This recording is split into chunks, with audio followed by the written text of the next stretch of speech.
Kayo, pucha kayo. O ito, pakinggan ninyo yung kay Suntay, yung kanilang demanda. Nahaharap na sa ethics complaint si Congressman Bong Suntay dahil sa mga sexist remark kay Ann Curtis. Dapat daw parusahan ng kongresista, lalo na at di niya pinagsisisihan ang kanyang ginawa. Narito ang agenda report ni Joan Manalo. Formal nang sinampahan ng ethics complaint si Quezon City 4th District Representative Bong Suntay dahil sa naging sexist at inappropriate comments nito tungkol sa aktres na si Ann Curtis noong hearing ng impeachment complaints laban kay Vice President Sara Duterte. Pasado 10:00 ng umaga, dumating si former Gabriela Congressman Liza Maza sa House Committee on Ethics and Privileges kasama ang iba pang complainant na miyembro ng iba't ibang women's rights groups. Para kay Maza, nararapat lang patawan ng parusa si Suntay dahil... Kapal na mukha, katulad nitong Lisa Masa na to. Kapal na mukha nito. O ilan na ang mga kababaihan na nadala niyan sa kabundukan? O, para makipaglaban na nangamatay. O marami pa nga mga kababaihan dun, ginagahasa daw nung mga supremo nila. Nung mga mga matataas ang posisyon doon sa kabundukan. Oh, nakita mo ba itong mga ito nagsampa-sampa ng demanda o inano ba nila? Naghumingi ba sila ng accountability doon sa mga binubuntis doon, nare-rape doon, yung mga binabaon ng buhay, yung mga mass grave nila. Diba? Ito pa mga to ito pa talagang makakapal ang mukha ng mga ito. Sila pa talaga yung naglilinis-linisan ibang klase. Bag umano nito ang iba't ibang batas na pumoprotekta sa mga kababaihan, tulad na lang ng Magna Carta of Women at Safe Spaces Act. Sa tingin namin, walang lugar ang ganitong kondukta ng isang halal na opisyalis ng gobyerno na mataas pa naman ang kanyang posisyon. Ang sabi ko nga sa inyo okay lang naman nga yan. Huwag kayong masyadong, okay lang kung sensitive kayo, pero lahat ganyanin ninyo. Sabi ko nga sa inyo, mas importante pa sa inyo itong ginagawa ni Suntay kaysa dun sa ninanakawan tayo. Magpa-file kayo ng ethics complaint kay Suntay. Pero hindi kayo makapag-file ng ethics complaint kay Zaldico. O wag na si Zaldico, si Romualdez, si Sandro Marcos, di umano, magnanakaw. O itong mga congressman na sinasabi na nakatanggap ng pera, mali-malitang pera, di kayo mag-file ng ethics complaint sa mga yan.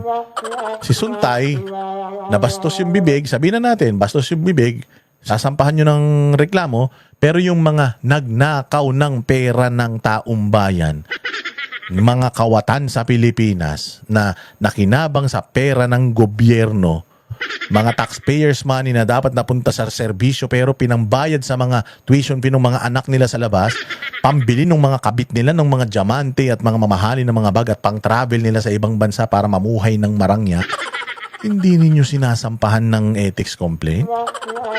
Walang hiya kayo. Sa impyerno ikaw, konti na lang tatagal mo sa mundo.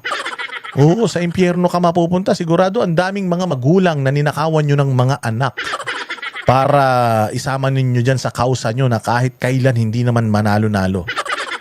Walang hiya kayo. Sabi ko nga sa inyo, mahihiya si Satanas sa kademonyohan nyo. Nandito siya sa Kongreso at kailangan na siya ay patawan ng disciplinary action ng Kongreso mismo. Ang Kongreso ay may responsibilidad at autoridad na gawin ito. Nilabag din anya ni Suntay ang rules of conduct bilang isang public official at hindi raw sensero ang mambabatas sa paghingi nito ng paumanhin dahil patuloy pa rin itong naninindigan na analogy lamang ang kanyang ginawa. Hindi niya ibinawi yung sinasabi niya na dapat na i-treat ni Miss Curtis na compliment yung kanyang sinabi. Wala siyang binawi sa sinabi niya.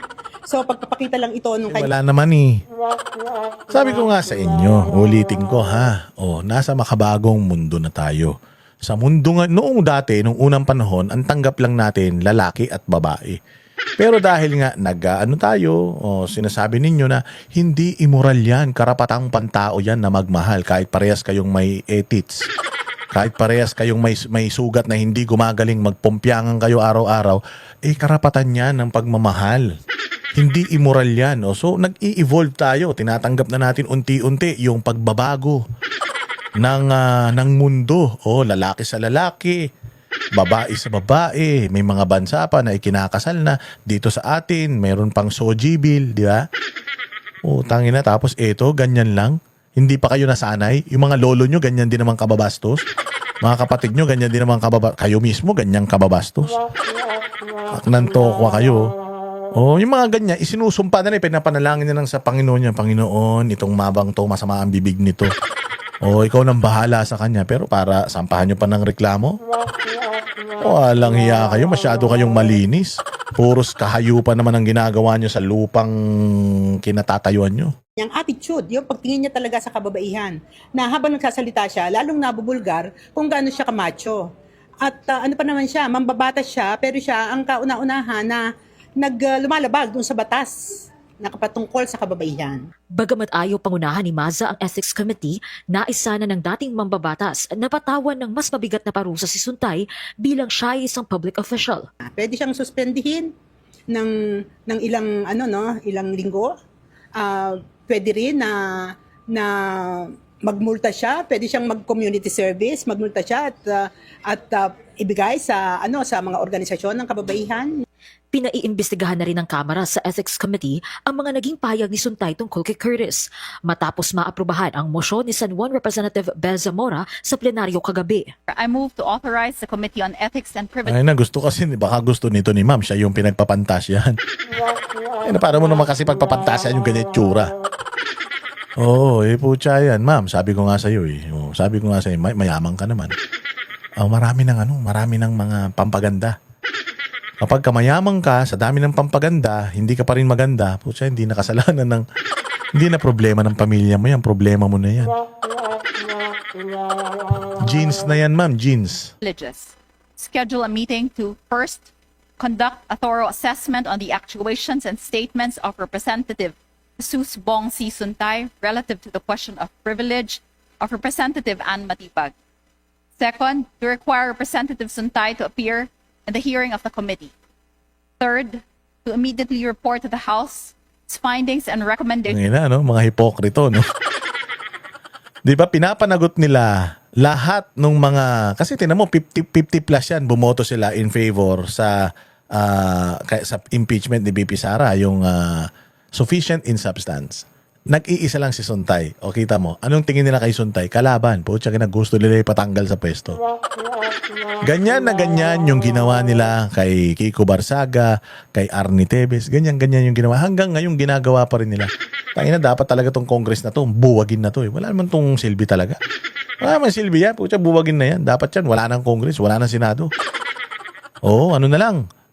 Sumama na lahat, buong Pilipinas sa Davao. Kung sino yung mayor ng Davao, yun na yung mayor ng buong Pilipinas, ganun. After the scheduled hearing. Kaya para kay Gabriela Portillo's Representative Sara Elago na sumama sa complainants ngayong araw, malaking tulong ang formal na pagsasampa ng ethics complaint laban kay Suntay. Nandito tayo para Ito na naman yung copycat ni Rizon Tiberos. Di naman nanalo to eh. Tanginang yan.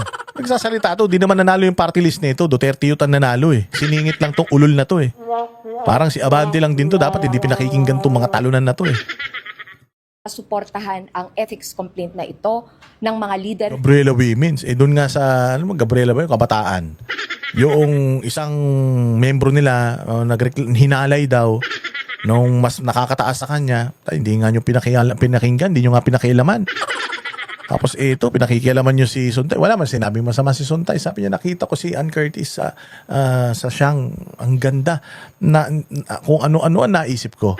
Wala man sinabing naisip na malaswa. Sinabi lang niya, may mga naisip ako talagang, nako, gumanon lang man siya. Well, kayo lang naman nag-a-assume. Madudumi yung mga isip niyo, mga manyakis kasi kayo. Kaya hindi pa man natatapos si Suntay yung kanyang gustong sabihin, hindi niya na nga itinuloy. Kayo yung nagtutuloy ng istorya. Puta, kayo nagpapantasya eh. Tangina, mga tigang kasi itong mga to eh. Baga para mga Sahara Desert siguro itong mga to, magagaspang. Kaya mga ganyan. Kababaihan para mas mapalakas natin yung panawagan ng pananagutan at itong mga leader kababaihan na ito. Dami mong alam. Tigil mo na yan. Ulul. Upal. Walang may gustong makinig sa mga puki ng inang pinagsasasabi nyo. Mga hayop kayo. Sabi ko nga sa inyo, iniwasan ko na magmura. Ayoko na nga magmura. Hayop na yan, oh. Mapanood to ni Inday Sara. Sabi ni Inday Sara, si Boss Data, parang talaga itong bubig talaga nitong tao na to. Pero minsan pag ganito talaga yung mga nakikita mo sa balita, okay lang yan, magmura. Pag maayos na, pag si Inday Sara na yung ano, yung presidente, hindi na tayo magmumura, pangako yan.